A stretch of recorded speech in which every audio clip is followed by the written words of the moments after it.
ویسے کچھ کھانا پینا ہے تو مجھے بھی بتا دیں، مہمانوں نے سب چٹ کر جانا ہے جو اسے سہارا دے کر یہاں لائی تھی، کچھ مثبت میں بولی تو علیزے نے فی الفور سر کو نفی میں ہلا دیا۔ اس نے بے دلی سے اپنے لباس فاخرہ پہ نگاہ کی، دھنک کے رنگوں جیسا بے حد خوبصورت سٹائلش شرارہ، سوٹ میچنگ کے زیورات اور شہر کے سب سے مہنگے پارلر سے تیار ہو کر آئی تھی، تو وہ اس کی اس موقع پر خود کو دی اہمیت نہیں، ان کا اسٹینڈرڈ ہی تھا۔ مگر اس کا نصب اس نے اپنی ہتھیلیوں کو خالی نظروں سے دیکھا اور سسکیاں دبانے کو ہونٹ بھینچ لیے۔ ٹپ ٹپ کرتے آنسو اس کے ہاتھوں کو نم کرتے رہے، جانے کتنی دیر تک وہ یوں ہی دل کا بوجھ ہلکا کرتی رہی۔ نیچے سے آتا شور بتدریج ہلکا پڑتا گیا، وال کلاک کی ٹک ٹک گہرے ہوتے سناٹے پہ غالب آنے لگی، جب پہلے سیڑھیوں پر پھر دروازے کے باہر بھاری قدموں کی آہٹ ابھری تھی۔ وہ قدرے چونک اٹھی، دروازہ کھول کر جو بھی اندر داخل ہوا تھا، علیزے کی نگاہ اس کے جوتوں سے اوپر نہیں اٹھ سکی تھی۔ اسے دیکھنے کی معمولی سی بھی خواہش نہیں ابھری تھی۔ ارے آپ ابھی تک اسی طرح بیٹھی ہیں، چینج کر کے آرام کرتی۔ خاصے جھک کر سلام کرنے کے بعد وہ اسے کترائے ہوئے انداز میں مخاطب ہوا تھا۔ علیزے نے نہ چاہتے ہوئے بھی سر اونچا کر کے تیکھی نظروں سے اسے دیکھا۔ یہاں اس روم میں اس قسم کی سہولت میسر نہیں تھی، ورنہ میں یہ زحمت نہیں کرتی، وہ جواباً تڑخ کر بولی، اور عمر کچھ اور بھی ہچکچاہٹ کا شکار ہو گیا۔ آئی ایم سوری، میں آپ کے بیگ کا بھی پتہ کرتا ہوں۔ سعدیہ، وہ پکارتا ہوا الٹے قدموں باہر چلا گیا۔ علیزے کا چہرہ جلنے لگا، اسے محسوس ہوا یہ معمولی شخص جان بوجھ کر اسے ذلیل کر کے گیا ہے۔ کچھ دیر بعد اس کی واپسی ہوئی تھی تو ساتھ وہی لڑکی تھی جو اسے یہاں چھوڑ کر گئی تھی۔ بھابھی، یہ آپ کے کپڑوں کا بیگ ہے، کون سا سوٹ پہنیں گے مجھے بتائیں، میں نکال کے استری کر دیتی ہوں۔ بیڈ کے نیچے سے سوٹ کیس کھینچ کر نکالنے کے بعد اسے کھولتی ہوئی وہ مستعدی سے بولی تو علیزے نے اسے ٹوک دیا، نہیں تم جاؤ، میں خود نکال لوں گی۔ وہ تو جیسے خود ایسی ہی بات سننے کی منتظر تھی، سکھ کا سانس بھرتی رفو چکر ہو گئی۔ علیزے نے پہلے زیورات اتارے تھے، پھر دوپٹے کی پنیں نکالنے لگی۔ اس کام سے فراغت کے بعد دوپٹہ اتار کر بیزاری سے صوفے پر پھینک دیا اور جھک کر سوٹ کیس سے کپڑے نکالنے لگی۔ گرے لائننگ والا ٹراؤزر اور ساتھ کی شرٹ اٹھا کر سیدھی ہوئی تو صوفے پر بیٹھے معاویت سے اپنی جانب متوجہ عمر پر نظر پڑی اور لمحہ بھر کو ٹھٹک سی گئی تھی۔ گھبرا تو عمر بھی گیا تھا، جب ہی سٹ پٹا کر فوری طور پر نگاہ کا زاویہ بدل لیا۔ علیزے نے سر جھٹکا اور کپڑے لیے واش روم میں جا گھسی۔ چینج کرنے کے بعد وہ باہر آئی تو عمر سگریٹ کے دھوئیں کے مرغولے بناتا کھڑکی کے آگے کھڑا تھا۔ علیزے سے نظر انداز کرتی آگے بڑھ کر بستر پر بیٹھ گئی اور جوڑے میں بندھے بالوں کو کھول کر دراز سے قبل چادر کا ایک سرا اپنے اوپر کھینچ دیا۔ اسی وقت عمر پلٹا تھا اور وہ جو کروٹ بدل رہی تھی ارادہ ملتوی کر کے اسے تکنے لگی۔ آپ کو گرمی تو نہیں لگ رہی؟ میرا مطلب یہاں آپ کے گھر جیسی سہولیات تو نہیں ہیں۔ علیزے نے کچھ بیزاری اور اکتاہٹ آمیز نظروں سے اس کنفیوز آدمی کو دیکھا۔ پتہ نہیں وہ اتنا نروس کیوں ہو رہا تھا۔ اگر لگ رہی ہے تو آپ کے پاس کوئی ہے حل اس کا؟ نہیں نا؟ وہ بدمزگی سے بولی تو اس کا چہرہ خفت سے سرخ پڑ گیا۔ وہ بے ساختہ نظریں چرا گیا۔ مجھے احساس ہے کہ آپ کے ساتھ زیادتی ہوئی ہے، یہاں کچھ بھی ایسا نہیں ہے جو آپ کی شایان شان ہو۔ اچھا؟ وہ گہرے طنز سے ہنسی، پھر زہر خند لہجے میں بولی، اگر اتنا احساس تھا میرا تو پھر نہ کرتے یہ شادی۔ اس کے اعصاب چیخ اٹھے تھے، غصہ دماغ میں ٹھوکرے مارنے لگا۔ احساس زیادہ کچھ اور گہرا محسوس ہونے لگا۔ اس کے گھورنے پر عمر کچھ خائف سا ہو گیا۔ علیزے نے ہونٹ بھینچے، پھر سر تک چادر کھینچ کر لیٹ گئی اور عمر جو کچھ کہنے کو لب کھول رہا تھا گہرا سانس بھر کے رہ گیا۔ ساری رات گرمی جس کی وجہ سے وہ سو نہیں سکی تھی، صبح لائٹ بھی کچھ ٹکی تھی، شاید اسی وجہ سے اس کی آنکھ لگ گئی۔ سو کر اٹھی تو دن کے 10 بج رہے تھے۔ کمرہ بھانت بھانت کے چہروں سے بھرا ہوا تھا۔ وہ بیزاری سے اٹھ بیٹھی۔ اتنی دیر تک سوتی ہو؟ نہا دھو تو لینا تھا، رحمت کے فرشتے پاس نہیں آتے، کسی بیاتر نے نصیحت کی۔ پھر جیسے ہی یہ موضوع چھڑ گیا۔ گزشتہ شب کے حوالے سے مذاقی شوخیاں اور چٹکلے۔ اس کے چہرے کا تناؤ بڑھنے لگا۔ بھیجے ہوئے ہونٹوں کے ساتھ اس نے کسی شناسا چہرے کی تلاش میں نگاہ دوڑائی تو چھوٹی نند سادیوں سے میز پہ چڑھی ہوئی نظر آئی۔ ہاں جی بھابھی۔ اس کی نگاہوں کا مرکز خود کو پا کر وہ بڑی مدبر سی نزدیک آئی۔ مجھے بات دینا ہے، میرے لیے کپڑے نکال دو۔ ان جاہل عورتوں کی رنگ برنگی باتیں سننے سے بہتر اس نے یہی سمجھا تھا، ورنہ رات ایسا کچھ قابل ذکر نہیں تھا کہ یہ اہتمام کیا جاتا۔ عجب چھیپو سا شخص تھا۔ وہ جتنا نروس نظر آتا تھا اس سے بڑھ کر گریزاں۔ اس کے لیٹنے کے بعد وہ صوفے پر سکڑ سمٹ کر لیٹا تھا اور صبح فجر کی پہلی اذان کے ساتھ یوں اٹھ کر بھاگا تھا جیسے قید سے رہائی کی ہو۔ انتظار میں تو وہ بھی اس کے پل کے فرش راہ نہیں کیے ہوئی تھی، مگر یہ نظر اندازی عجیب سی خفت اور توہین میں مبتلا کر کے رکھ گئی تھی۔ سعدیہ نے لپک چھپک اس کے کپڑے واش روم تک پہنچائے تھے۔ ولیمے کی تقریب کے لیے وہ خود گھر پر تیار ہوئی تھی۔ پارلر جانے کی زحمت کسی نے گوارا نہ کی۔ تقریب کا اہتمام گھر کے باہر ٹینٹ لگا کر کیا گیا تھا۔ محلے کی اور رشتہ دار عورتوں نے اسے سلامیاں دی تھیں۔ کھانا کھایا اور چلو جی، تقریب کا اختتام ہو گیا۔ وہ صحن کے کونے میں صوفے پہ بٹھائی گئی تھی، وہیں بیٹھی اپنی قسمت پر شاکی ہوتی رہی۔ کھانا انتہائی مراحل میں تھا جب اثر سیما کے ساتھ مما اور ورشے آئی تھی۔ عمر جو کام میں مصروف ادھر ادھر پھر رہا تھا، لمحہ بھر کو سلام دعا کرنے ان کے پاس ٹھہرا، پھر اسد اور سیما کے آگے پیچھے پھرنے لگا۔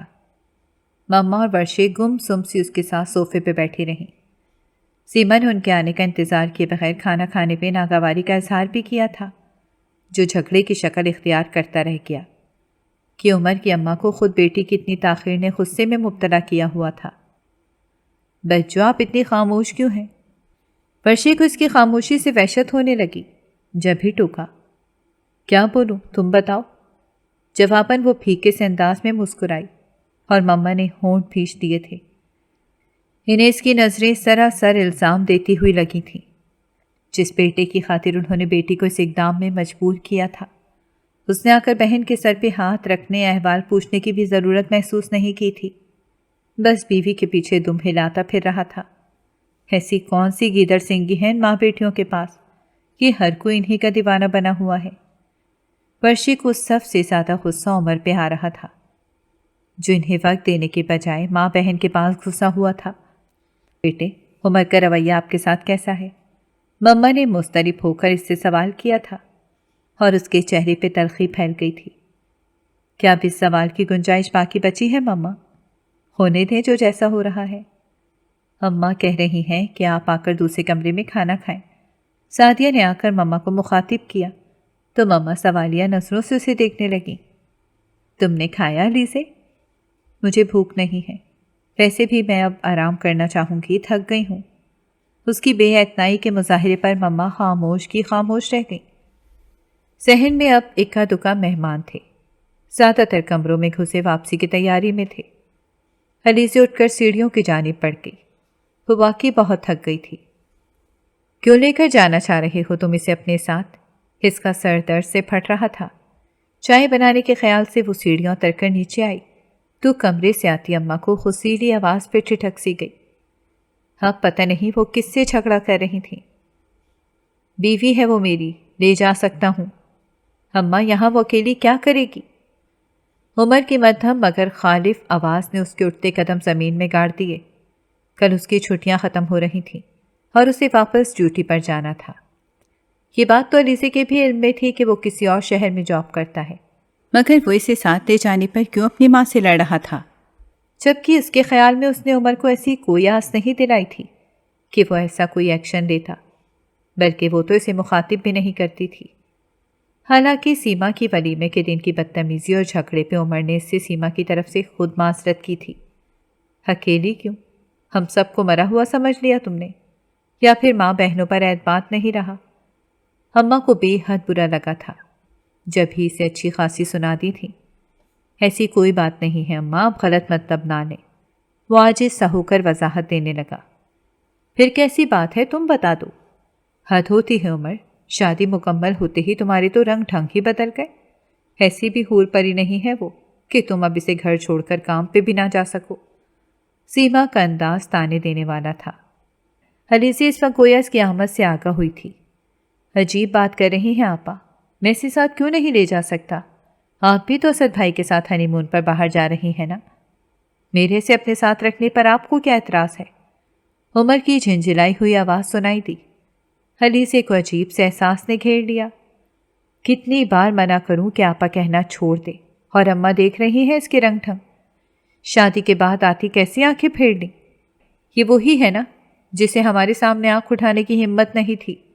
ساری اس گھنی میسنی کی پڑھائی ہوئی پٹیاں ہیں۔ سیما نے پہلے سے جھاڑا تھا، پھر جیسے اماں سے سادہ شکایت کرنے لگی۔ پھر بیٹی کی ہمدردی میں اماں بھی اس کے ساتھ شامل ہو کر عمر کو لتاڑنے لگیں۔ عمر کی وقفے سے مگر منمنائی ہوئی آواز آئی تھی۔ وہ بیزار سی ہو کر واپس پلٹ گئی۔ ان چند دنوں میں وہ یہ اندازہ تو بخوبی لگا چکی تھی کہ عمر کے گھر میں حیثیت کتنی سانوی تھی۔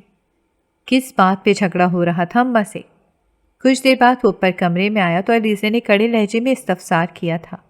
وہ چونک سا گیا۔ کچھ نہیں، بس مجھے ساتھ لے جانا چاہتے ہیں۔ اٹھ کر اس کے نزدیک آ گئی۔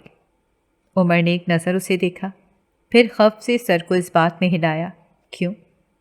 مجھ سے پوچھے بغیر اس بات پہ الجھنے کی کیا ضرورت تھی؟ اس کے روکھے انداز پر عمر کی آنکھوں میں تحیر امنڈ آیا۔ آپ نہیں جانا چاہتی میرے ساتھ؟ بالکل نہیں، میرا فائنل ایئر ہے، سو مجھے اپنی تعلیم مکمل کرنی ہے۔ اس نے خشک لہجے میں گویا اطلاع دی۔ میں مائگریٹ کروا لوں گا آپ کا۔ عمر کی بات پہ علیزے کے اعصاب کو جھٹکا لگا۔ اسے پوری آنکھیں کھول کر حیرت سے اسے دیکھا۔ اتنا تردد کرنے کی کوئی وجہ بھی ہونی چاہیے، جبکہ آپ کی ماں بہن کے شک اور بیان کے مطابق نہ میری حسن کا جادو آپ کے سر چڑھا ہے، نہ آپ نے مجھے کوئی بوٹی سنگھائی ہے کہ ہم ایک دوسرے کے بغیر نہ رہ سکیں۔ اس کے آتشی لہجے میں گہرے طنز کی کاٹ تھی۔ عمر ایک دم شرمندہ نظر آنے لگا۔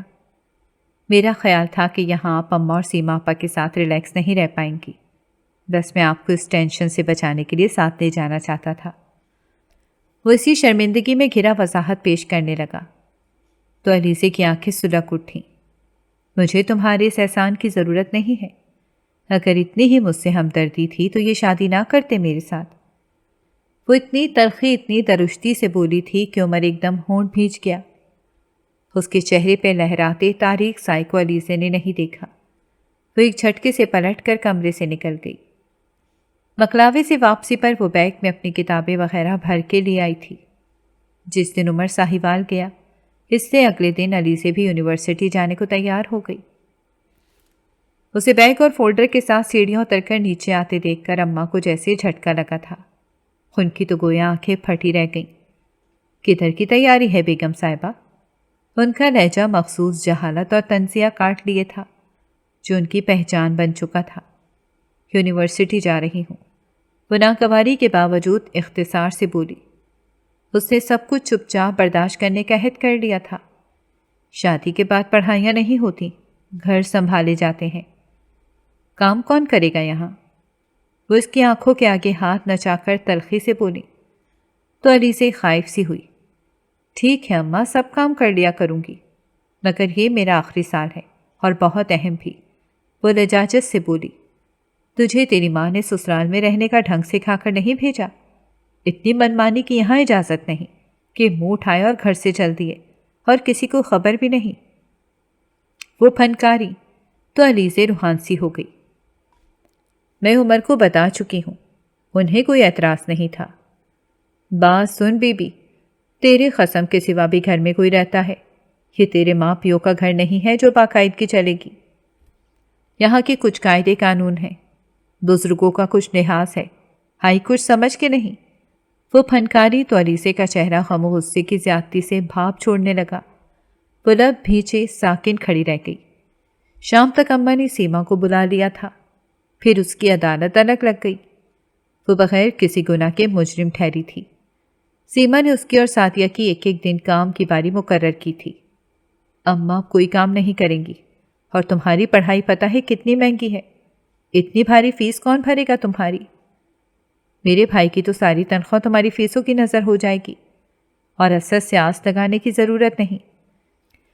ساری عمر کا ٹھیکہ نہیں لے رکھا ہم نے تمہارا، بہتر ہے پڑھائی چھوڑ دو۔ اس نے بڑے آرام سے اس کی زندگی کا اہم اور بڑا فیصلہ اپنی مرضی سے صادر کر دیا۔ یہ میرا فائنل ایئر ہے، بہت اہم سال ہے، آپ جانتی ہیں، پھر چند مہینے ہی تو رہتے ہیں، میں اپنا زیور بیچ کر فیس جمع کرا دوں گی۔ تمام تر غصے اور نفرت کے باوجود اس نے اپنا لہجہ سخت نہیں ہونے دیا، اور جان گئی تھی جن لوگوں کے درمیان وہ پھنسی تھی اسے ہرانا بہت آسان تھا ان کے لیے، جبکہ وہ ضد یا اکڑ میں آ کر اپنا کریئر تباہ نہیں کرنا چاہتی تھی۔ جب ہی مقصد نکالنے کو لجاجت سے بات کی تھی، یعنی بدنام کرو گی میرے بھائی اور ماں کو، سیما نے تیوریاں چڑھائی تھیں۔ نہیں، کسی کو کیا پتہ چلے گا، میں نہیں بتاؤں گی۔ وہ عاجز ہوئی تھی۔ ٹھیک ہے، مگر اپنے حصے کا کام تو تم خود کرو گی، پڑھائی اور تھکن کا بہانہ بنا کر کام سے جی چرانے کی ضرورت نہیں۔ اس کے لہجے میں تحکم تھا۔ تمام تر ناگواری کے باوجود علیزے نے خاموشی اختیار کی تھی، اپنا بدلہ کسی اور وقت کے لیے اٹھا لیا تھا۔ زندگی اس کے لیے ایک دم سے بہت کٹھن ہو کر رہ گئی تھی۔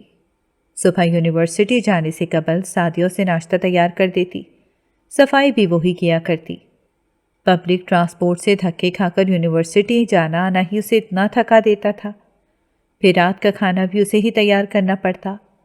رات کو اتنا تھک جاتی کہ پڑھائی کی ہمت نہ رہتی۔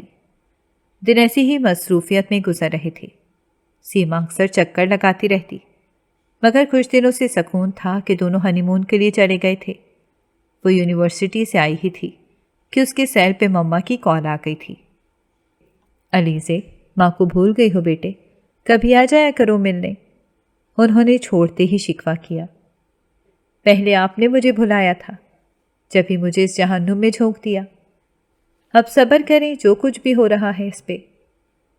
جھلستی ہوئی گرمی سے آئی تھی، گھر میں لائٹ نہیں تھی، وہ تو خود سے بھی بیزار تھی، اس زندگی سے سمجھوتا کر چکی تھی، مگر پتہ نہیں مما کو معاف کیوں نہ کر پائی تھی۔ شاید شکوہ بھی اپنوں سے کیا جاتا ہے، اس وجہ سے وہ اپنا دکھ ان پر بھی آیا کرتی تھی۔ گو کہ سارا فیصلہ مما کا نہیں تھا، اس نے خود بھی اس میں حصہ ڈالا تھا۔ مجھے معاف کر دو بیٹا، مجھے تمہاری زندگیوں کی تلخیوں کا اندازہ ہے، تمہیں کیا پتہ سکون میں تو ہم بھی نہیں ہیں، یہاں سیما نے ہمیں سولی پہ چڑھایا ہے، ہولے ہولے سب کچھ اپنے نام کروا رہی ہے۔ پچھلے دنوں ورشے کے لیے بھی ایک رشتہ جانے کہاں سے ڈھونڈ کر لے آئی، بڈھا کھوسٹ سیٹھ ہے، یقیناً دولت کا لالچ دیا ہوگا انہیں۔ اسد بھی ساتھ مل گیا تھا۔ وہ روحانسی ہو کر اپنے حالات بتانے لگی۔ علیزے کے غصے کی جگہ تشویش نے لے لی۔ مما ہرگز بھی اسد بھائی کی بات نہیں مانیں گی، چاہے وہ کتنا ہی فورس کریں۔ نہیں بیٹے، تم فکر نہ کرو، تمہاری مرتبہ معاملہ اور تھا۔ مما کی تسلی پر اس کے سینے کی گہرائیوں سے سر داہ نکلی تھی۔ یہ موضوع سے ہمیشہ ہی غمگین کر دیتا تھا، اور شاکی بھی۔ تم اس مرتبہ بڑی جلدی چکر لگا لیا؟ ہاں بھائی، اب بیوی کی محبت کھینچ لائی ہے۔ جب تک ماں تھی نگوڑی ماری راستہ تکتی تھی، تب تو مہینے کے مہینے ہی بار بار بلانے پہ شکل دکھانے آیا کرتے تھے۔ اماں نے اس کا حسب توقع استقبال کیا تھا۔ وہ ٹھنڈی سانس بھر کے رہ گیا۔ ساتیہ، مجھے ایک گلاس ٹھنڈا پانی پلانا۔ اماں، میری ترقی ہو گئی ہے، بس یہی بتانے آیا تھا۔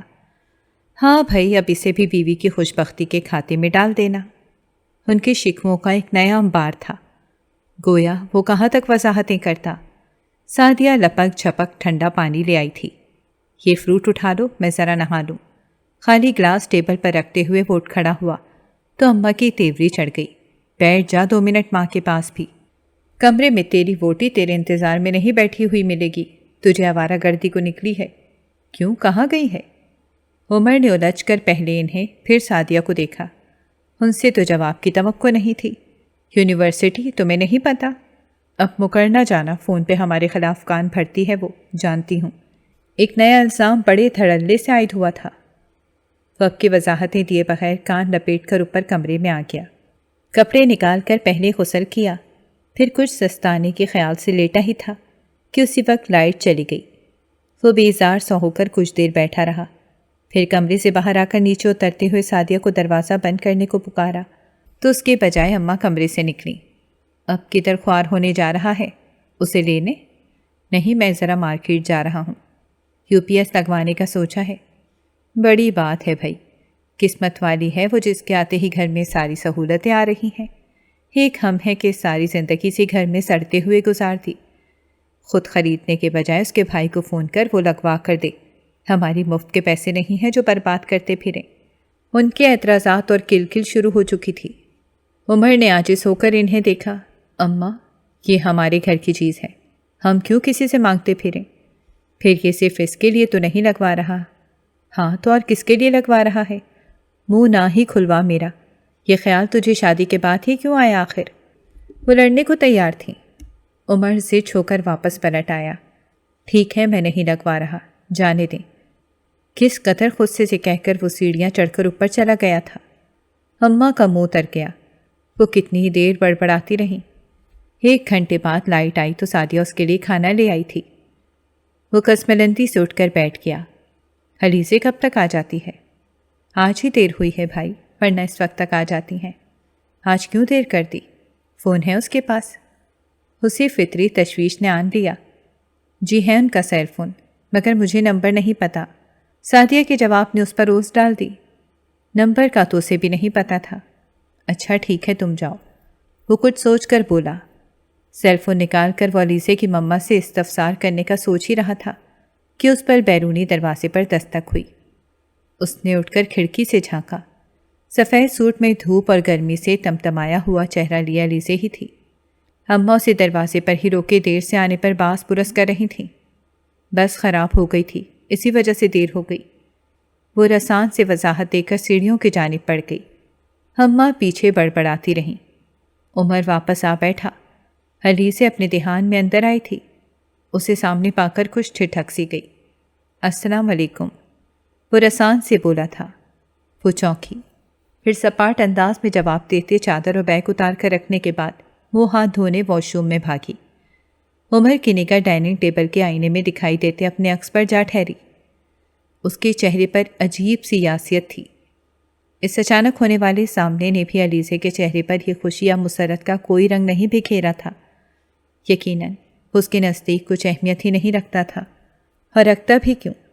وہ ایک بے حد عام سا انسان تھا، اور وہ کسی ریاست کی شہزادی لگتی تھی جسے قسمت کی ستم ظریفی نے اپنے بے رحم تھپیڑ سے یہاں لا پھینکا تھا۔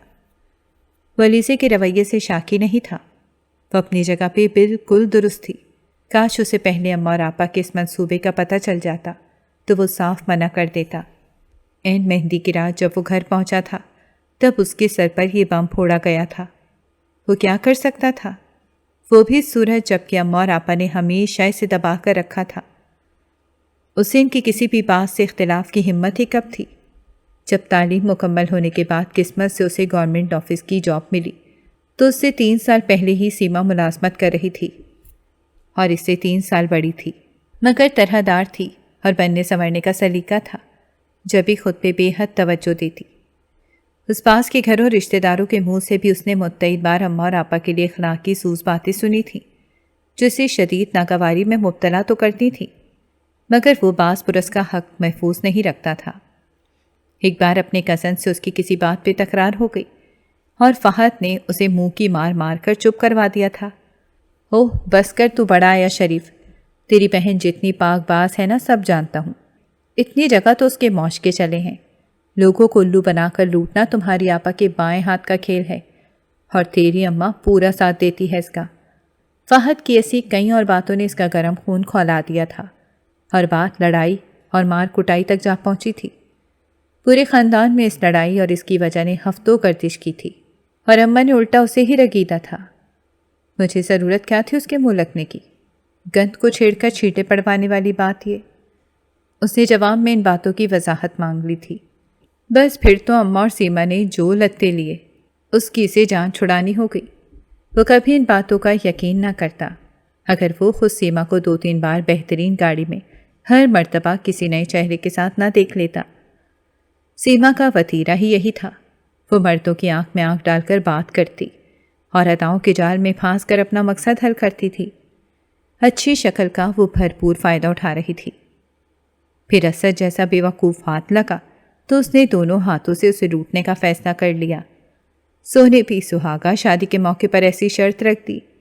وہ اپنے ساتھ ساتھ اس گنگا سے اپنے گھر والوں کو بھی فیضیاب کرنا چاہتی تھی۔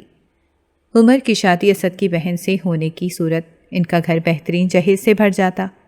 سونا، نقدی اور جو مکان وغیرہ حصے میں آتا وہ الگ۔ اندھا کیا چاہے تو آنکھیں کہ مترادف اماں کو یہ اسکیم بے حد بھائی، اور یہ عمر کو مطلع کیے بغیر ہی سارا معاملہ طے کر لیا گیا کہ اسد تو پوری طرح مٹھی میں آ ہی چکا تھا۔ یہ کچھ پیسے رکھ لیں۔ اگلے دن اتوار تھا اور وہ گھر پر ہی تھا۔ ناشتے کا کام نپٹا کر اس نے مشین لگا رکھی تھی۔ اپنے ہفتے بھر کے دھونے والے کپڑے لینے کمرے میں آئی تو عمر جیسے اس کا منتظر تھا۔ علیزے نے حیران ہو کر اس کے بڑھائے ہوئے نوٹوں کو دیکھا تھا۔ یہ کس لیے؟ اس کی سبھی پیشانی پر شکنیں پڑنے لگیں۔ پڑتی ہیں تو ظاہر ہے ضرورت تو پڑتی ہوگی۔ وہ آہستگی سے بولا۔ پتہ نہیں وہ اس سے نظریں چرا کر ہی کیوں بات کرتا تھا۔ بڑی جلدی خیال نہیں آ گیا آپ کو میری ضرورتوں کا؟ وہ نہ چاہتے ہوئے بھی تلخ ہو گئی۔ آئی ایم سوری، مجھے احساس تھا۔ مگر وہ ہچکچایا تو علیزے نے استفہامی نظروں سے اسے دیکھا، مگر وہ وضاحت چاہ رہی تھی۔ عمر جذبز ہونے لگا۔ اب اسے کیا بتاتا کہ اس کی اس ناگواری سے خائف تھا۔ مجھے ضرورت نہیں ہے آپ کے پیسے کی، سنبھال کر رکھیں، آپ کی ماں بہنوں کے کام آئیں گے۔ اسے خوامخواہ غصہ آنے لگا۔ ان کے ساتھ ساتھ آپ بھی میری ذمہ داری ہیں، مجھے اپنے حقوق تو ادا کرنے دیں۔ وہ نرمی سے جھنجھلایا تھا۔ علیزے چونک گئی۔ کس قسم کے حقوق کی ادائیگی کرنا چاہتے ہیں میرے ساتھ؟ کس قسم کے حقوق کی ادائیگی کرنا چاہتے ہیں میرے ساتھ؟ جو کچھ ہو رہا ہے یہاں جانتے ہیں نا سب۔ کر سکتے ہیں میرا دفاع؟ اس کا کاٹدار طنزیہ لہجہ عمر کا چہرہ واضح طور پر پھیکا کر گیا۔ اسی لیے میں آپ کو ساتھ لے جانا چاہا تھا۔ آپ کے خیال میں یہ مسئلے کا حل تھا؟ وہ چڑخی۔ پھر کیا چاہتے ہیں آپ؟ وہ عاجز آ گیا۔ کم از کم آپ سے کچھ نہیں، بس اپنے کام سے کام رکھیں۔ وہ اپنا غبار اس پر نکال کر الماری کھول کر کپڑے نکالنے لگی۔ عمر نے ہونٹ کاٹے تھے۔ پیسے واپس رکھنے کو اس نے کرتے کی جیب سے والیٹ نکالا تو والیٹ کے ساتھ کوئی اور چیز بھی جیب سے نکل کر نیچے گری تھی اور لڑکتی ہوئی کچھ دور چلی گئی۔ پختہ فرش پر پلاسٹک کی ڈبیا کی آواز کا ارتعاش گونجا۔ عمر کے ساتھ علی سے بھی متوجہ ہوئی۔ دل شیپ میرون کلر کی چھوٹی سی ڈبیا کا ڈھکن کھلا تھا اور نازک سی گولڈ کی رنگ علیزے کے قدموں سے کچھ فاصلے پر گر کر ساکن ہو گئی۔ عمر نے یہ انگوٹھی علیزے کی رونمائی کے لیے بہت چاہت سے خریدی تھی، مگر اپنے سے بہت اونچے مقام کی دلہن کے چہرے پر اپنے لیے ناگواری کے تاثرات نے بھی تو اسے پیش رفت کی ہمت نہیں کرنے دی تھی۔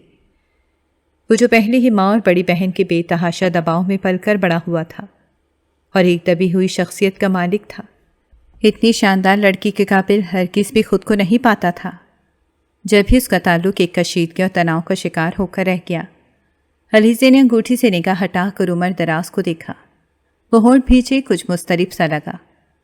ماں، وہ جھکا اور انگوٹھی کے ساتھ ڈبیا اٹھا کر انگوٹھی کو بند کیا اور والیٹ کے ساتھ ڈبیا بھی ڈریسنگ کا دراز کھول کر بے دلی سے اس میں پھینکی اور خود پلٹ کر باہر نکل گیا۔ اس کے چلے جانے کے بہت دیر بعد بھی علیزے بہت دیر تک اسی پوزیشن میں کھڑی رہی۔ اس کے ہونٹ بھیجے ہوئے تھے اور چہرہ جانے کسی جذبے کے تحت سرخ ہو رہا تھا۔ اس نے ہیئر برش اٹھانے کو ڈریسنگ ٹیبل کی دراز کھینچی تو نگاہ انگوٹھی کی ڈبیا کے ساتھ پڑے ہوئے ہرے نوٹوں پر جم کر رہ گئی۔ عمر دراز پیسے اور رنگ وہیں چھوڑ گیا تھا۔ دانستہ یا بھول کر وہ سمجھ نہ سکی۔ کچھ دیر ساکن سی بیٹھی رہی، پھر جانے کس جذبے کے تحت رنگ کیس اٹھا کر کھولا۔ سرخ دہکتے نگینے سے مزین بے حد نفیس ڈیزائن کی نازک سی انگوٹھی جگر جگر کر رہی تھی۔ اس نے احتیاط سے نکالی اور ہاتھ کی تیسری انگلی میں پہن لی۔ کچھ ڈھیلی تھی مگر اس کے گداز دودیا ہاتھ میں بے حد جچی تھی۔ کل جانے سے قبل وہ مارکیٹ سے اسپیشل اس کے لیے شاپنگ کر کے لایا تھا۔ 3-4 موسم کی مناسبت سے خوشنما رنگوں کے سوٹ اور ساتھ میں 2 نازک سی سینڈلوں کی جوڑیاں۔ اس نے شاپنگ بیگ لا کر اس کے پاس بیڈ پر نیچے رکھا تو وہ نوٹس بنانے میں مہو تھی۔ چونک کر متوجہ ہوئی۔ یہ آپ کے لیے ہے، رکھ لیں پلیز۔ کیا ہے یہ؟ وہ حیران ہوئی۔ کھول کر دیکھ لیں۔ عمر دراز صوفے پر بیٹھ کر جھک کر جوتے کھول رہا تھا۔ علیزے نے شاپر الٹ دیا۔ اس زحمت کی کیا ضرورت تھی؟ تو ایک دم بے حد سنجیدہ نظر آنے لگی۔ پھر کیا کرتا؟ پیسے آپ نے لیے نہیں تھے، وہ مدھم سا بولا۔ تو علیزے نے پہلی بار بہت دھیان سے اسے دیکھا تھا۔ اپنے گھر کے اصولوں کو میری خاطر توڑ کر کیوں ذلیل ہوتے ہیں؟ اس نے کچھ دیر قبل ہی ماں کے چیخنے کی آوازیں سنی تھیں، جس میں وہ عمر کو زن مریدی کے طعنے دے رہی تھیں۔ تب وہ معاملہ نہیں سمجھی تھی، مگر اب بخوبی اندازہ ہو رہا تھا کہ انہیں عمر دراز کا یہ اقدام پسند نہیں آیا تھا۔ یقیناً مجبوری ہے۔ میں نہیں چاہتا جتنی دیر آپ یہاں ہیں کسی قسم کی پریشانی سے دوچار ہوں۔ وہ جوتے اتار چکا تھا، کھلے ہوئے انداز میں کن پٹیاں دباتا ہوا بولا۔ تو علیزے خفیف سا چونکی۔ میں کہیں جا رہی ہوں کیا؟ میں جانتا ہوں آپ ہمیشہ یہاں نہیں رہیں گی۔ یہ گھر اور یہاں کی کوئی بھی چیز آپ کے شایان شان نہیں ہے۔ آپ کی واپسی کے سارے راستے میں کھلے رکھنا چاہتا ہوں۔ آپ کا ہر فیصلہ مجھے دل سے قبول ہوگا۔ جس طرح سے میری یا آپ کی فیملی نے آپ کو مجبور کیا، میں آپ پر کوئی جبری فیصلہ مسلط نہیں کروں گا۔ اس کے ایک دم دہک اٹھنے والے چہرے پر نگاہ ڈالے بغیر وہ سرس سے اٹھ کر وہاں سے چلا گیا۔ پھر دانستہ وہ علیزے کے آیا تھا اور اس کے اٹھنے سے پہلے ساہیوال کے لیے روانہ ہو گیا۔ دروازے پہ کھٹکا پا کر وہ جو انگوٹھی پہ نگاہ جمائے ماحول سے تھی، ایک دم چونکی اور گھبرا کر ہاتھ جلدی سے پشت پر چھپا لیا۔ سعدیہ نے اس کے گڑبڑانے کو حیران ہو کر دیکھا تھا، پھر بولی تھی، بھابھی لائیں اپنے وہ سوٹ مجھے دے دیں، میں سلائی کر دیتی ہوں۔ کون سے؟ وہ بیزاری سے بولی، جو کل بھائی آپ کے لیے لائے ہیں۔ میں سلائی سینٹر جاتی ہوں نا، نئی ڈیزائننگ کی سلائی کروں گی، وہ جوش سے کہہ رہی تھی۔ علیزے نے نخوس سے سر چٹک دیا، مجھے نہیں سلوانے۔ کیوں بھابھی؟ میں نے اپنے اور اماں کے بھی سلائی کرنے ہیں، بھائی ہمارے لیے بھی لائے تھے نا۔ تو اماں اور سیما سے یکسر مختلف مزاج رکھتی تھی، معصومیت سے بتا رہی تھی۔ بس ابھی مجھے ضرورت نہیں ہے سعدیہ، تم جاؤ۔ اس نے جان چھڑائی تھی۔ سعدیہ بے دلی سے مڑی۔ سنو سعدیہ، تم سلائی سینٹر کیوں جاتی ہو؟ پڑھائی چھوڑ دی کیا؟ جی بھابھی، بس انٹر کیا، پڑھائی میں دل نہیں لگتا تھا۔ سپلی آئی تھی انگلش میں تو اماں نے اٹھا لیا پڑھائی سے اور سلائی سینٹر ڈال دیا۔ اب تو مجھے 2 سال ہو گئے ہیں سلائی سیکھتے، ایکسپرٹ ہو گئی ہوں اپنے کپڑے سی کر۔ آپ کو دکھاؤں گی، اگر پسند آ جائیں تو سلوا لیجئے گا۔ تم پڑھائی دوبارہ اسٹارٹ کیوں نہیں کرتی سعدیہ؟ وہ میں نے بتایا نا کہ مجھے مشکل لگتی ہے انگلش۔ سعدیہ گڑبڑا سی گئی۔ میں تمہیں ہیلپ کروں گی، ڈونٹ وری۔ اگلے مہینے ایگزام ہو رہے ہیں، 2nd ایئر کے، تم کلیئر کر کے پھر کالج میں ایڈمیشن لے لینا، ٹھیک ہے؟ جی جی، سعدیہ نے گھبرا کر کہا اور پلٹ کر بھاگ گئی۔ علیزہ آہستگی سے مسکرا دی۔ وہ اماں کو بتا کر مما کی طرف چلی آئی۔ کچھ دنوں میں اس کے ایگزام شروع ہو جانے تھے، پھر نکلنا مشکل ہو جاتا۔ اسد اور سیما ابھی تک واپس نہیں آئے تھے، ان کا ٹور کچھ اور طویل ہو گیا تھا۔ بزنس ایک بار پھر مینیجر کے رحم و کرم پر تھا، اور مما اسد کی اس لاپرواہی پہ پریشان ہونے اور کڑنے کے سوا کچھ نہیں کر پا رہی تھیں۔ آپ ورشے کے لیے کوئی مناسب رشتہ دیکھ کر اس کی بھی شادی کر دیں مما۔ ان کی تمام شکایتوں اور پریشانیوں کا اس کے پاس یہی مناسب حل تھا۔ میں کوشش تو کر رہی ہوں بیٹا، مگر اچھے رشتے اتنی آسانی سے تھوڑی ملتے ہیں۔ خیر چھوڑو ان باتوں کو، یہ بتاؤ عمر کا رویہ تمہارے ساتھ کیسا ہے؟ یہ وہ سوال تھا جو ہمیشہ اس کے ہونٹوں پر کفل ڈال دیتا تھا۔ رات کو جب وہ سونے کے لیے اپنے کمرے میں آئی تو جانے کہ اس کی آنکھیں اپنی قسمت کے اس چکر پہ بھیگنے لگیں۔ بہت دیر تک وہ بستر پہ کروٹیں بدلتی رہی۔ اے سی کی کولنگ اور نرم گداز بیڈ، پرسکون ماحول، مگر اسے نیند نہیں آ رہی تھی۔ اب وہ شاید ان سہولتوں اور ٹھاٹ کی عادی نہیں رہی تھی۔ یہ بھی ایک مذاق ہی تھا۔ اسے ہنسی آ گئی جب ہی سیل فون کی بپ پر وہ چونکی۔ کسی انجان نمبر سے کال تھی۔ اس نے کسی قدر تذبذب سے کال ریسیو کی۔ ڈسٹرب تو نہیں کیا؟ سلام کے بعد وہ بہت رسان سے پوچھ رہا تھا۔ وہ حیرت کی زیادتی سے اٹھ کر بیٹھ گئی۔ میرا نمبر کس سے لیا آپ نے؟ اسد بھائی سے، ایکچولی آپ کی خیریت دریافت کرنا چاہتا تھا۔ اس کے لہجے میں واضح گریز تھا۔ علیزہ نے ٹھنڈا سانس بھرا۔ سعدیہ بتا رہی تھی آپ اسے انگلش کے پیپر کی تیاری کرا رہی ہیں۔ کیا مجھے ایسا نہیں کرنا چاہیے تھا؟ وہ سرد آواز میں بولی تو وہ گڑبڑا سا گیا۔ ارے نہیں، مجھے تو بہت اچھا لگا۔ میرے کہنے پر تو وہ کبھی مانی ہی نہ تھی۔ میں تو آپ کا مشکور ہوں، اس کی ضرورت نہیں ہے۔ اس نے آہستگی سے کہا تو دوسری سمت یا کانک خاموشی چھائی۔ کب تک ادھر رہنے کا ارادہ ہے آپ کا؟ اس کا انداز کس قدر جھجکا ہوا تھا۔ کیوں پوچھ رہے ہیں؟ اس نے نروٹھے پن سے کہا تو وہ شاید دوسری جانب مسکرایا تھا۔ مجھے گھر کا چکر لگانا تھا، جب آپ آ جائیں گے تب میں بھی۔ آپ مجھ سے بندے تھوڑی ہیں، آنا ہے تو آ جائیں۔ پہلے ہی آپ کی اماں کو کم شکایتیں نہیں ہیں مجھ سے۔ اس کی بات قطع کر کے وہ غصے سے کہہ گئی تو وہ ایک دم خاموش ہو کر رہ گیا تھا۔ آپ ٹھیک کہتی ہیں۔ اوکے، میں لگا لوں گا چکر، آپ آرام کریں۔ میں نے یقیناً ڈسٹرب کر دیا آپ کو۔ اگلے لمحے بے حد تکلف آ گیا تھا اس کے لہجے میں۔ علیزے نے حیران ہو کر سیل فون کو دیکھا جہاں رابطہ منقطع ہو چکا تھا۔ اسے کاندھے اچکائے اور سیل فون رکھ کر کروٹ بدل لی۔ پتہ نہیں وہ کیوں سلگ اٹھی تھی۔ عمر بھائی آئے ہوئے ہیں آپ کو لینے۔ وہ یونیورسٹی سے لوٹی تو ورشے کی اطلاع پر تھم سی گئی۔ دل کچھ عجیب انداز سے دھڑک اٹھا۔ کہاں ہیں؟ اس نے جگ سے پانی گلاس میں انڈیلتے ہوئے سوال کیا۔ ابھی آئے ہیں، مما کے ساتھ ڈرائنگ روم میں بیٹھے ہیں۔ کہاں جا رہی ہیں؟ سلام تو کرائیں پہلے۔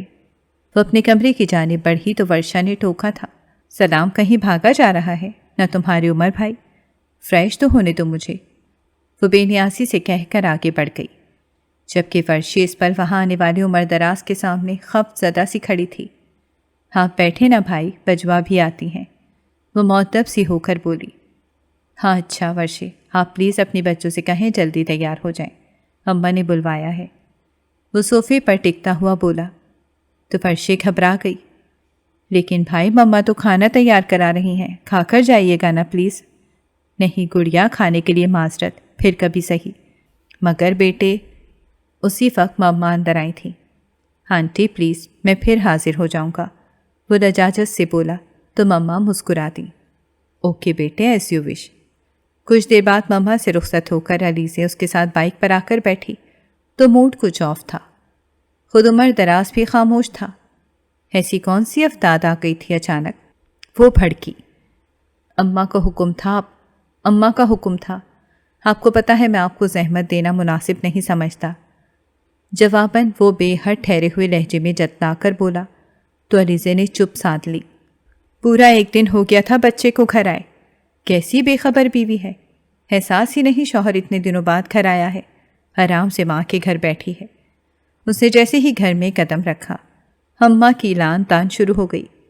وہ ہونٹ بھیجے انہیں سلام کرتی اوپر آ گئی، چادر اتار کر پھینکی، بیک سائڈ پر رکھا اور الٹے قدموں کچن میں آ گئی۔ سعدیہ وہیں کھڑی روٹیاں پکا رہی تھی۔ اسے دیکھ کر پرتپاک انداز میں سلام کیا۔ وعلیکم السلام۔ کیا پکا ہے سعدیہ؟ اس نے فریج کھول کر سلاد کے لیے سبزیاں نکالتے ہوئے سوال کیا۔ قورمہ اور چکن پلاؤ، آپ کھانا لگائیں، سب کچھ بس تیار ہے، سعدیہ نے روٹی سیکتے ہوئے کہا۔ وہ سر ہلا کر برتن نکالنے لگی۔ کھانے کے بعد برتن اسی نے دھوئے تھے۔ کچن کا دروازہ بند کر کے وہ باہر آئی تو اماں زور زور سے بول رہی تھیں، ارے نخرے کیوں نہ دکھائے گی، ہر لحاظ سے مکمل شوہر ملا ہے، محبت اور زن مریدی میں بھی نمبر 1 ہے۔ دیکھو ذرا، بیوی کی خاطر UPS لگوا دیا، پڑھا لکھا اچھے عہدے پر فائز میرے بیٹے میں کیا کمی تھی، اسے اس جیسی ایک چھوڑ 1000 ملتی، میرے بیٹے جیسا تو چراغ لے کر ڈھونڈنے سے نہیں ملتا۔ اور یہ آخری جملہ ہر آئے گئے کے آگے بہت فخر سے دہراتی تھی، مگر آج اسے ہمیشہ کی طرح غصہ آنے کے بجائے ہنسی آ گئی تھی۔ اس میں تو شک نہیں تھا، ان کے بیٹے نے UPS اس کی وجہ سے لگوایا تھا۔ اتنی کڑن تو اماں کا حق بنتی تھی۔ علیزے اسائنمنٹ بنانے میں مصروف تھی۔ جب بھاپ اڑاتا چائے کا مگ اس کے بالکل سامنے رکھ دیا گیا، اس نے چونک کر اسے اٹھایا۔ عمر دراز اس کے سامنے تھا۔ ہلکی بڑی ہوئی شیپ میں اس کی سانولی رنگت کچھ اور بھی سانولی لگ رہی تھی۔ آرمی کٹ ہیئر سٹائل اور نظر کا سلور فریم کا چشمہ اسے سوبر بناتے تھے۔ 6 فٹ سے نکلتا ہوا قد اور مضبوط جسم، اور اتنا بھی گیا گزرا تو نہیں تھا۔ وہ جانے کیوں اسے دیکھے گئی، میں نے سوچا آپ کو اس کی ضرورت ہوگی۔ کیا آپ ہر روز اتنی رات تک ہی پڑھتی ہیں؟ وہ فاصلے پر ہٹ کر صوفے پر جا بیٹھا۔ حلیسے چونکی۔ نہیں، روز تو نہیں۔ آپ ڈسٹرب ہو رہے ہیں تو لائٹ بند کر دیتی ہوں۔ نہیں، آپ بے فکر ہو کر پڑھیں، میرا ویسے بھی آج چھت پر سونے کا موڈ ہے۔ میں آپ کا بستر… وہ اٹھی تھی جب بے اختیار ٹوکتے ہوئے عمر نے اس کا ہاتھ پکڑ لیا، مگر احساس ہونے پر اگلے لمحے چھوڑ بھی دیا۔ سوری، مگر میرے لیے پلیز تکلفات میں نہ پڑا کریں، مجھے اچھا نہیں لگتا۔ اسے نظریں ہٹا کر بولا اور اسے گمسم چھوڑ خود باہر نکل گیا۔ حلیسے نے اس کے جانے کے بعد گمسم سی کیفیت میں اپنے ہاتھ کو دیکھا، جہاں اس کی سخت گرفت کا احساس ہلکی سرخی کی صورت رقم تھا۔ اس کے احساس نے جو شرارے وجود میں بھرے تھے وہ اسے مضطرب کر کے رکھ گئے۔ پھر وہ چاہنے کے باوجود پڑھ نہیں پائی تھی اور لائٹ آف کر کے سو گئی۔ رات کا ہی کوئی پہر تھا جب اس کی آنکھ کھلی۔ پیاس محسوس کر کے بستر سے اتری تو اندھیرے میں کسی شے سے الجھ کر بری طرح گری تھی۔ گرنے سے تو جو حواس مختل ہوئے سو ہوئے، خود کو کسی وجود سے ٹکرانے اور پھر اس کی باہوں کے حصار میں گھر جانے سے اسے دہشت نے جکڑ لیا۔ بے اختیار اس کے حلق سے ایک گھٹی ہوئی سی چیخیں نکل گئیں۔ مائی گاڈ علیسے، یہ میں ہوں، عمر دراز، پلیز ٹیک اٹ ایزی۔ اسے بری طرح سے جھٹکتے ہوئے وہ کرنٹ کھانے کے انداز میں پیچھے ہٹ رہی تھی کہ اسی اثنا میں آواز پہ وہ جیسے ایک دم ٹھنڈی پڑ گئی۔ عمر اسے آہستگی سے خود سے الگ کرنے کے بعد اٹھا، پھر سوئچ بورڈ کے نزدیک جا کر لائٹ آن کر دی۔ حلیسے ہنوز وہیں بیٹھ اور صوفے کے درمیان خالی جگہ پر بیٹھی گہری سانس لے رہی تھی۔ آئی ایم سوری، میری وجہ سے آپ کو پریشانی ہوئی۔ ڈر گئی تھیں آپ؟ وہ وہیں کھڑا کہہ رہا تھا۔ حلیسے نے خود کو سنبھال کر اسے دیکھا۔ ظاہر ہے ڈر گئی تھی، آپ تو چھت پہ گئے تھے نہ سونے، پھر یہاں؟ بارش ہو گئی تھی، اسی وجہ سے مجھے اندر آنا پڑا۔ پھر بھی صوفے کے بجائے یہاں سونے کی کیا تک ہے؟ وہ ہجل سے ہو کر بکھرے بال سمیٹنے لگی۔ صوفے پہ سویا نہیں جاتا مجھ سے، جب ہی یہاں لیٹا تھا۔ اگین سوری، آپ کو زحمت۔ آپ اتنے فارمل کیوں ہو رہے ہیں؟ اٹس اوکے، بیڈ پہ لیٹ جائیں۔ سوری، مجھے خیال کرنا چاہیے تھا۔ تو کیا آپ یہاں نیچے لیٹیں گی؟ نہیں، یہ مناسب نہیں لگتا، وہ متامل سے بولا۔ حلیسے نے پلکیں اٹھا کر اسے دھیان سے دیکھا۔ اس کی رنگت پھر سرخ ہو گئی تھی۔ وہ ایک بار پھر اس کی انسلٹ کر چکا تھا۔ شاید وہ ان فاصلوں کو سمیٹنا ہی نہیں چاہتا تھا۔ اس کا جی چاہا کہ وہ اندر کی ساری جلن اس پر نکال دے، اسے بتائے کہ وہ اس کی بہن کی طرح کا مزاج نہیں رکھتی کہ ایک کے بعد ایک دوسرا مرد بدلتی پھرے، مگر اس طرح تو اسے خود بتانے والی بات تھی کہ وہ اس کی پیش رفت کی منتظر ہے۔ وہ کیوں اس پہ اس کی اہمیت آشکار کرے جبکہ وہ اسے اس کا حق دینے پہ آمادہ نہیں تھا؟ میں خواہ نیچے سوں گی، آپ کی طرح عالم چنہ کی جانشین تھوڑی ہوں کہ اس صوفے پہ پوری نہ آ سکوں۔ اسے نارمل انداز میں بات کرنے کو باقاعدہ خود پہ جبری کرنا پڑا تھا۔ عمر دراز جیسے ممنون ہو کر رہ گیا۔ کہاں جا رہی ہیں آپ؟ اسے باہر جاتے دیکھ کر وہ چونکا۔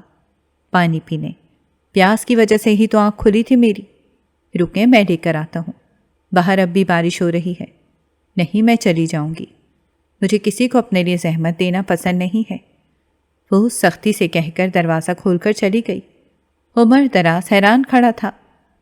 پھر وہ بہت سارے دن بہت خاموشی سے گزرتے چلے گئے۔ اس نے سعدیہ کی بہت اچھی تیاری کرائی تھی۔ اس کے ایگزام کے بعد علیسے کے اپنے امتحان شروع ہو گئے۔ اسی دوران اسد اور سیما ہنی مون سے واپس آ گئے تھے۔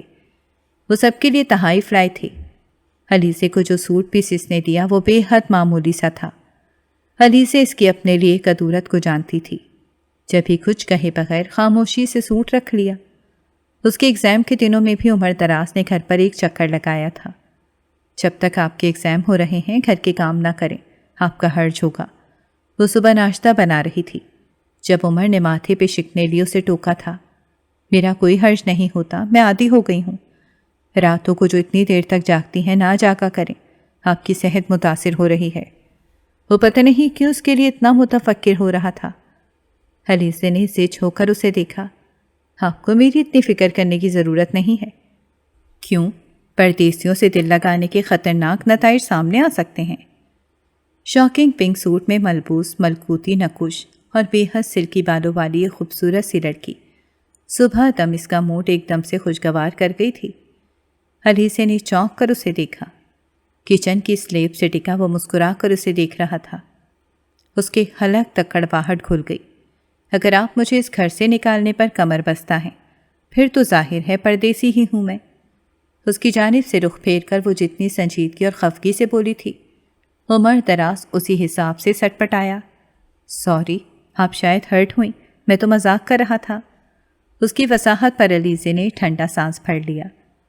وہ سمجھنے سے قاصر تھی کہ مذاق والی بات کون سی تھی، گھر سے نکالنے والی یا دل لگانے والی۔ دن بہت سست روی سے گزر رہے تھے، مگر پھر بھی جیسے بہت وقت بیت گیا تھا۔ موسم بدلا، گرمیاں رخصت ہوئیں اور سردیاں شروع ہونے کو تھیں۔ عمر دراز کی وہی روٹین تھی۔ اب تو علیزے بھی اماں کی لان تان جھڑکوں اور سیما کی سازشوں کی جیسے عادی ہو گئی تھی۔ علیزے نے سعدیہ کا 3rd ایئر میں ایڈمیشن کرا دیا تھا۔ وہ باقاعدگی سے کالج جاتی، ٹیوشن اسے علیزے ہی دیتی تھی۔ اس جیسی پڑھائی کی چور لڑکی پر اسے خاصی زیادہ محنت کرنا پڑ رہی تھی۔ پھر ایک اور دھماکہ ہوا۔ سیما کا کسی بات پر رسد سے بھرپور جھگڑا ہوا اور وہ ناراضگی میں گھر چھوڑ کر واپس آ گئی۔ جھگڑے کی نوعیت کا کسی کو بھی پتہ نہیں چلا تھا۔ دونوں کسی کو کچھ بتانے پہ راضی نہیں تھے اور نہ ایک دوسرے کی شکل دیکھنے کے روادار تھے۔ دونوں گھرانے بھرپور ٹینشن کا شکار ہو کر رہ گئے تھے۔ سب سے زیادہ تاپ علیزے پہ ٹوٹا تھا۔ اماں اور سیما علیزے کو ہر صورت گھر سے نکالنے کے در پہ ہو گئی تھیں۔ وہی وٹے سٹے کی شادیوں والی روایتی سی نفرت، یعنی اگر ایک فریق کی غلطی ہے تو دوسرے سے لازمی وہی فیصلہ کرانا ہوتا ہے۔ علیزے اس جبری فیصلے پر احتجاج بلند کیے بغیر نہیں رہ سکی تھی۔ میں مما کے گھر نہیں جاؤں گی۔ کیوں نہیں جائے گی؟ جب میری بیٹی میکے کی دہلیز پہ آ کر بیٹھ سکتی ہے تو بھی جائے گی؟ چل، اماں نے اسے زور سے دھکیلا تھا۔ وہ لڑکھڑائی مگر خود کو سنبھال لیا تھا۔ آپ کی بیٹی کا جھگڑا ہوا ہے اماں، میرا آپ سے کبھی جھگڑا نہیں ہوا۔ تم مجھے تانے دے رہی ہو؟ اگر جھگڑا نہیں بھی ہوا تو بیوی، پھر بھی یہ سزا تو تمہیں بھگتنا پڑے گی۔ پٹے سٹے میں اسی طرح ہوتا ہے۔ سیما آنکھیں نکال کر ہررائی تھی۔ علیزے خوف سے سرد پڑنے لگی۔ وہ مزید کچھ نہیں بولی اور اپنے کمرے میں آ کر مکید ہو گئی۔ نیچے سیما اور اماں نے ایک طوفان مچا کر رکھا تھا۔ اس کا دل جانے کیا کیا سوچ کر گھبرانے لگا۔ کچھ نہ سوجھا تو مما کو فون کر لیا تھا۔ مما، یہ لوگ مجھے گھر سے نکال رہے ہیں، پلیز کچھ کریں۔ میں کیا کر سکتی ہوں بیٹے؟ ہم تو گویا کٹ پتلیاں ہیں جن کی ڈوریاں سفاک لوگوں کے ہاتھوں میں ہیں۔ مما خود بے حد دکھی تھیں، فون پر ہی رونے لگیں۔ میں ایسا کچھ نہیں چاہتی ہوں مما، میری زندگی تماشا بن رہی ہے۔ کل ان کی صلح ہو جائے گی تو یہ مجھے بھی واپس بھیج دیں گے، پھر لڑائی ہوئی تو مجھے پھر نکال دیں گے۔ وہ سسکنے لگی۔ مما اسے فون پر تسلی دلاسے دیتی رہیں، تم عمر سے بات کرو، وہ کیا کہتا ہے؟ اور علیزے کے اندر بے چارگی اتر آئی۔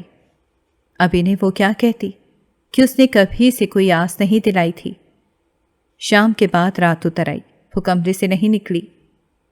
رونے سے اس کی آنکھیں سوج گئی تھیں۔ رات کا دوسرا پہر تھا جب اس کے کمرے کے دروازے پر دستک ہوئی۔ وہ ہڑبڑا کر اٹھ بیٹھی۔ سراغ لگنے سے قبل تک وہ نیچے سے مسلسل جھگڑے کی آوازیں سنتی رہی تھی، جس میں زیادہ تر اسد اور علیزے کو ہی کوسا جا رہا تھا۔ دستک دوبارہ ہوئی تھی، ساتھ میں عمر دراز کی آواز بھی سنائی دی۔ اسے دروازہ کھولنے کا کہہ رہا تھا۔ اس کے تن مردہ میں جیسے جان پڑ گئی۔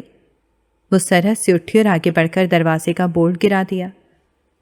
طبیعت ٹھیک ہے آپ کی؟ عمر دراز اس کی پورنم آنکھوں اور ستے ہوئے چہرے کو دیکھ کر بولا، جی، آپ کب آئے؟ ابھی کچھ دیر پہلے، اماں نے بلوایا ہے۔ وہ اندر آ گیا۔ علیزے کچھ سہر اس کی صورت تکنے لگی۔ جانے اب وہ کیا کہتا ہے؟ میں اسے بتا دوں گی کہ میں اپنا گھر برباد نہیں کرنا چاہتی۔ اس نے خود کو ڈھارس دی، مگر اس کی نوبت نہیں آئی۔ اگلے لمحے اماں اور سیما دندناتی ہوئی کمرے میں آن گھسی تھیں۔ ابھی نکالو اسے اس گھر سے باہر، اس کے بھائی کو فون کرو آ کر لے جائے اسے، میری بیٹی کو بھی اس طرح نکالا ہے۔ اماں چلانے لگیں۔ علیزے نے گھبرا کر انہیں دیکھا۔ عمر دراز ضرورت سے زیادہ سنجیدہ تھا۔ ہاں تو اور کیا، لینے آیا تھا اس کا بھائی، مگر یہ کمرے سے نہیں نکلی۔ سیما نے پھنکار کر کہا، میں نہیں جاؤں گی، میں کہہ چکی ہوں، وہ سخت کھو کر چیخی۔ عمر دراز نے ٹھٹک کر اسے دیکھا۔ کیسے نہیں جاتی؟ ابھی بتاتی ہوں تمہیں۔ اماں دل ملا کر اس پر چڑھ دوڑی، مگر عمر دراز نے بر وقت مداخلت کی۔ پلیز اماں آرام سے۔ کیا آرام سے؟ باہر نکالی سے، وہ غرائیں۔ عمر دراز انہیں ٹھنڈا کرنے کی کوشش کرتا رہا تھا۔ خاصی دیر تک جھگڑا ہوتا رہا۔ پھر سیما اور اماں صبح تک اسے مہلت دینے پر بامشکل رضامند ہو کر نیچے گئی تھیں۔ حلی سے حواس باختہ سی بیٹھی تھی۔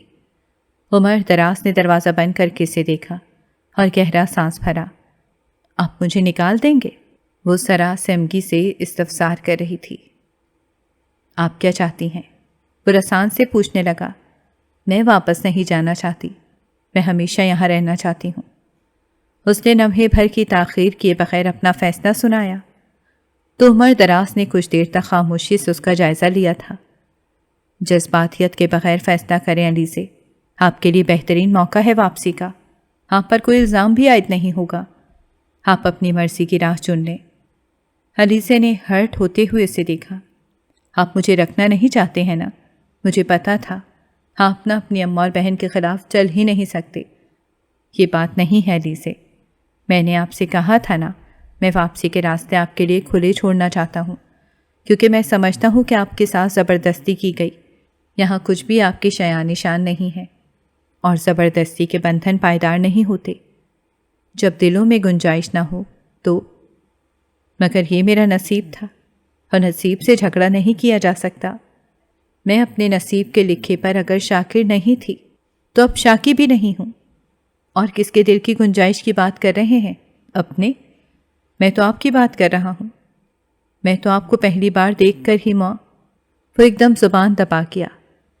کچھ کھسیاہٹ کا شکار ہوتا ہوا علیزے نے چونک کر اسے دیکھا۔ کیا کہہ رہے تھے آپ؟ اس کے بےتابی سے سوال کرنے پر عمر دراز نے ٹھنڈی سانس کھینچی۔ میں بہت عام انسان ہوں علیزے، اور آپ اس قدر خوبصورت، اور خوبصورت لوگوں سے تو اسے خود بخود محبت ہو جایا کرتی ہے۔ بس میں خود کو آپ کے قابل نہیں سمجھتا تھا۔ وہ پہلی بار اس پہ اپنی کیفیت آشکار کر رہا تھا۔ تو آپ مجھ سے محبت کرتے تھے؟ وہ حیران رہ گئی۔ ہاں، مجھے تم سے محبت ہو گئی تھی، بلکہ ہے جبھی تو تمہاری خاطر اکثر اماں کی نافرمانی کرنے لگا تھا، جو پہلے کبھی نہیں کی تھی۔ وہ کس قدر جھیپ کر بولا تو علیزے کی حیرت دو چند ہو کر رہ گئی۔ اسی لیے مجھے اپنے ساتھ بھی لے جانا چاہتے تھے؟ ہاں، مجھے اماں کا آپ کو ڈانٹنا اچھا جو نہیں لگتا تھا۔ مجھے پتا تھا ایک دن یہ سب ہونا ہے جو آج ہوا ہے۔ وہ یوں ہی خوف زدہ سا بتایا گیا۔ علیزے نے گہرا سانس بھرا، پھر مسکرا دی۔ تو آپ اب مجھے کل مما کی طرف تو نہیں بھیجیں گے؟ علیزے، میں پھر آپ سے کہوں گا، صرف سمجھوتے کی بنا پہ زندگی نہیں گزرتی، آپ اچھی طرح سوچ لیں۔ وہ ایک بار پھر سنجیدہ ہوا تو علیزے نے اسے گھورا تھا۔ رنگ کس کے لیے تھی جو دراز میں رکھی تھی آپ نے؟ آپ کے لیے ہی خریدی تھی، مگر دینے کا حوصلہ نہیں ہوا۔ علیزے نے اس کی بات اچکی تو وہ ہچکچا سا گیا۔ وہ مجھے آپ کے سامنے بہت معمولی لگی تھی۔ جہاں رشتے خاص ہوں وہاں کچھ بھی معمولی نہیں ہوتا عمر۔ آپ نے نہیں پہنائی تو کیا ہوا، میں نے خود پہن لی۔ جو چیز میری ہے اس پہ مجھے حق جتانا اچھا لگتا ہے، اس نے مسکراہٹ دباتے ہوئے کہا، اور داہنا ہاتھ بڑے ناز سے اس کے سامنے لہرایا۔ عمر گنگ رہ گیا، اس کے ہاتھ کی انگلی میں رونمائی رنگ دیکھ کر۔ علیزے، علیزے، وہ ایک دم مسرور ہوا تھا اور اس کا ہاتھ پکڑ کر بے ساختہ ہونٹوں سے چھوا۔ آپ نے مجھے خاص کر دیا ہے علیزے، تھینکس الاٹ۔ کیا میں سمجھوں کہ آپ کو بھی مجھ سے محبت ہے؟ وہ کس قدر شوخی سے بولا تو علیزے نے زیر لب مسکراتے ہوئے گردن اکڑا لی۔ میں کیوں بتاؤں بھلا؟ آپ کو کیا لگتا ہے؟ مجھے تو صاف لگتا ہے کہ لڑکی جو میری بے نیازی پر مجھے گھورتی ہے اور نظر اندازی پر کاٹ کھانے کو دوڑتی ہے، مجھ سے لازماً محبت کرتی ہے۔ وہ ہنس رہا تھا۔ علیزے پوری طرح سے بلش کر گئی۔ یعنی آپ بھی وہ نہیں تھے جو ظاہر کر رہے تھے، ہے نا؟ وہ اسے گھورنے لگی۔ جواباً وہ ہنستا رہا۔ آپ تو سمجھدار ہیں جناب۔ عمر، مجھے ڈر لگ رہا ہے، اگر اماں اور آپا نے آپ کو فورس کیا تو؟ نہیں علی سے پریشان مت ہوں، میں آپ کے ساتھ کچھ غلط نہیں ہونے دوں گا، یہ میرا آپ سے وعدہ ہے۔ آپ کے ساتھ اب مزید کوئی زیادتی نہیں ہوگی، ٹرسٹ میں آپ کو اپنے ساتھ لے جاؤں گا۔ عمر دراز نے اس کا ہاتھ تھام کر تسلی دی تو وہ ذرا سا ریلیکس ہوئی۔ مگر اس طرح اماں بہت خفا ہو جائیں گی عمر، جو میں نہیں چاہتی۔ وہ ماں ہیں آپ کی، اور ماں کے بیٹے پر بہت حقوق ہوتے ہیں۔ میں یہ کبھی نہیں چاہوں گی آپ اسد بھائی کی طرح اپنی ماں کو سرے سے نظر انداز کر دیں۔ ایسا کچھ نہیں ہوگا جناب، اماں مجھ سے بہت محبت کرتی ہیں، اکلوتا بیٹا جو ہوں، جبھی تو ایک بہترین لڑکی تلاش کی ہے اپنے بیٹے کے لیے۔ اتنی بہترین کہ اگر ان کا بیٹا کہیں جذباتی ہو کر بھٹکنا چاہے تو وہ اسے بھٹکنے نہیں دیتی۔ پھر رشتے میرے نزدیک بہت اہم ہیں، آپ اپنی جگہ پہ، اماں اپنی جگہ پہ۔ میں نہ صرف اماں کو سمجھاؤں گا بلکہ اسد بھائی کے ساتھ آپا کی مصالحت کرانے کی بھی کوشش کروں گا۔ ہاں میں بھی دعا کروں گی، صرف دعا؟ وہ بصورہ تو علی سے چونکی۔ اور کیا کروں آپ بتائیں؟ یار اپنے اس شوہر نامدار پہ بھی تھوڑی سی توجہ کی عنایت کر دو، اتنے مہینوں سے اسی نکاح کرم کا منتظر ہے۔ وہ شریر ہوا تو علی سے شرم سے سرخ پڑتی، ڈھنگ سے اسے گھور بھی نہ سکی۔ عمر دراز نے یوں ہی ہنستے ہوئے اسے باہوں کے حصار میں لے لیا تو اس کے اندر ڈھیروں طمانیت اور سکون اتر آیا۔ وہ اپنی فہم و فراست سے یقیناً ایک نہیں 2 گھر ٹوٹنے سے بچانے میں کامیاب رہی تھی۔